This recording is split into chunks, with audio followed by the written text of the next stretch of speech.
Қыздар, мен балам деген студент кезден келе жатқан плойкамды сындырып тастапты. Бұл байқұс 5 жыл маған слушать еткен шығар. Кезінде барахолкадан 3,5 теңгеге алып едім. Сразу жолдасыма жазып жатыр. Ойын аламыз дейді. Мен айтам, бұл студенттен келе жатқан бір көз ғой деп, негізі бір ыстық сезім болады. Сіздерде де сондай ма? Мен прям қимастық сезім болып тұр. Сөйтіп холодильникті ашып қалсам, жолдасым подарка әкепті бізге, осылай клубника шоколаде. Енем екеуміз тойып жеп алдық. Сосын осы энергиямен күшлеп балашаға блины жасап берейін дедім. Кешке сестрам қонаққа шақырған, ой, төркіндетіп тұрып барамыз, құр қол бармайын деп, осылай Яндекс.Едадан суши пицца заказ берейін дедім. Осылай сет заказ беріп жатырмын. Ол үйде балашаға өте көп. Достармен көрсеткен промокодпен -2,5% скидка аласыздар.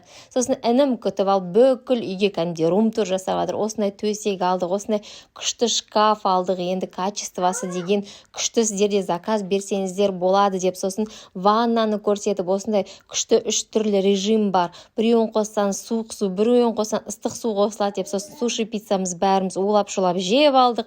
Осындай сіздерде хит раковина бар ма? Қазір мода болып жатыр. Сіздерде новый алыңыздар деп қойды. Құдай қаласа аламыз деймін. Сосын нағашы әжем жүрген, сонымен бір видео прикол түсірейік деп едім. Әжеме айтам, сіз қатал ене боласыз деп едім. Әжем деген кішкене рольға кіре алмай ыңғайсызданып, сонымен бәріміз шегіміз қатқанша күлдік, ойнадық. Сестрам деген күшлеп тұрып, осылай фирменный 5 бармағын жасап жатыр. Төркінге келсең рахат, осылай обязательно етпен қарсы алады. Сіздер де солай қарсы ала ма? Жаза кетіңіздер. Сосын әжем деген күшлеп ақ батасын беріп жатыр. Сосын бала шағамды алып, осылай балонмен кәшеніп қайттық. Сіздер де төркіндеп тұрасыздар ма? Жаза кетіңіздер.